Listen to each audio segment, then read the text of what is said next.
If you've ever loved someone so much you didn't see the storm coming, hit that like button and make sure you're subscribed, because this one will stay with you till the last line.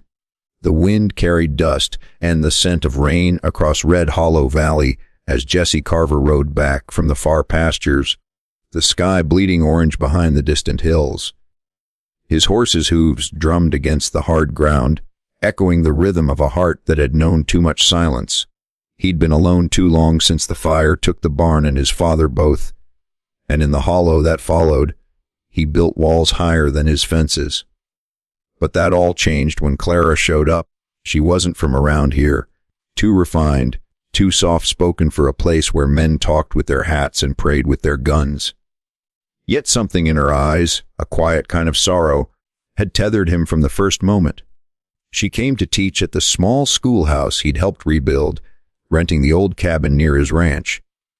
She said she wanted peace, but Jesse saw it even then, the way she winced sometimes when she thought no one was watching. One evening, when the last light was dying and the coyotes had begun their songs, Jesse found her sitting by the coral fence, her dress brushing the dirt, her hand pressed to her shoulder. "You all right, Miss Clara?" he asked, stepping closer, his voice carrying that drawl that could calm even the wildest stallion. She smiled, small and tired. "Just a bruise?" she said softly, but when she lowered her hand, Jesse saw the dark patch blooming under her sleeve, swelling and tender.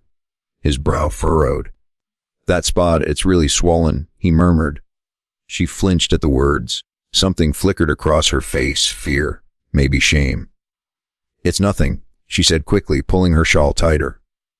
"I'll be fine." But that night, Jesse couldn't sleep. He kept seeing her eyes, the way she'd trembled when he'd stepped too close. He wasn't a man to pry, but something about that wound didn't sit right. He'd seen injuries before. Hell, he'd carried his share. But this wasn't the kind that came from falling off a horse. This one was deeper, older, and laced with a kind of pain that had nothing to do with skin or bone. The next day, he brought a basket of medicine from Doc Willis, told her it was for the cough going round. She hesitated, but finally smiled, a spark of gratitude softening the distance between them. Days passed. He'd see her walking to town, her hair tied back, her smile hiding something hollow. The children adored her, and she gave them everything she had, but when the last bell rang and the sun dipped low, she'd vanish into her cabin like a ghost afraid of the dark. One night, a storm rolled in fierce and fast, lightning cracking across the valley.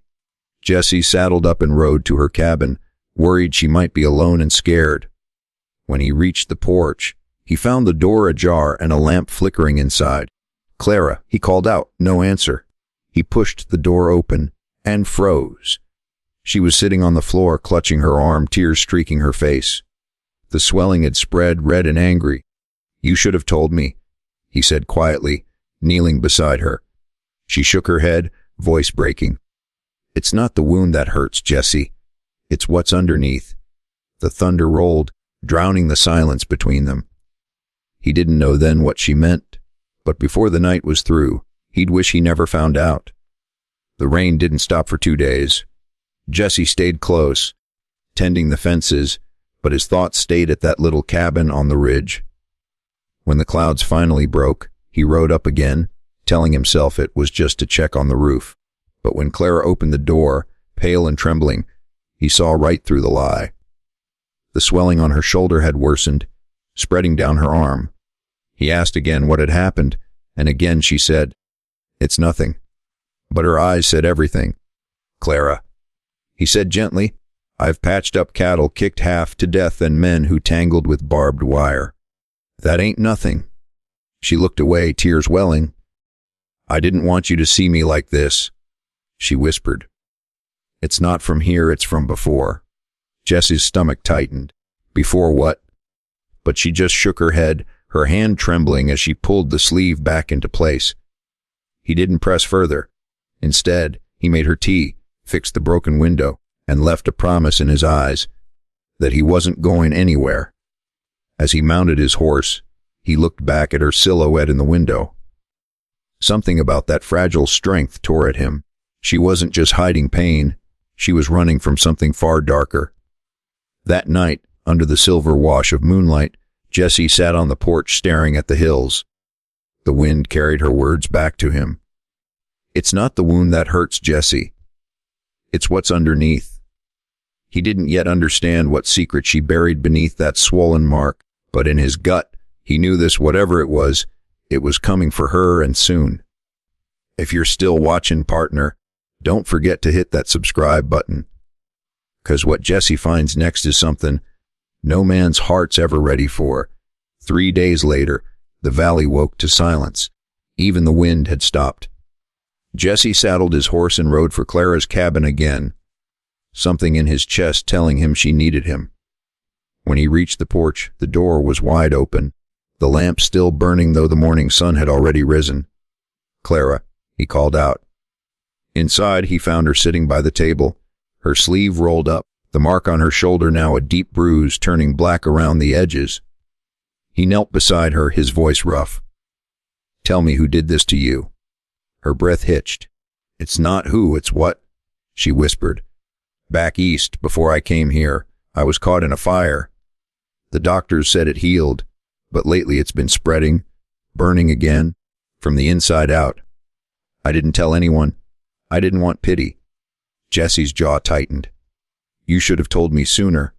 "I couldn't," she said, her eyes shining with tears. "You've lost enough, Jessie. I didn't want to become another ghost on your land." He reached for her hand. "You ain't no ghost, Clara. Not to me." She smiled faintly, but he could see the pain breaking through her strength. The swelling wasn't just a wound. It was sickness, creeping and merciless.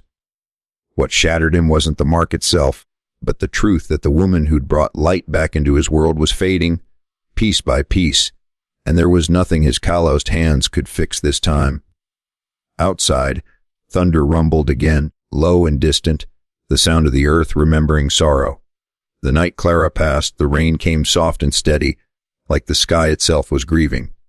Jessie sat beside her bed, holding her hand as her breathing slowed, each one shallower than the last. She looked at him through half-closed eyes, that same faint smile she wore the day they met.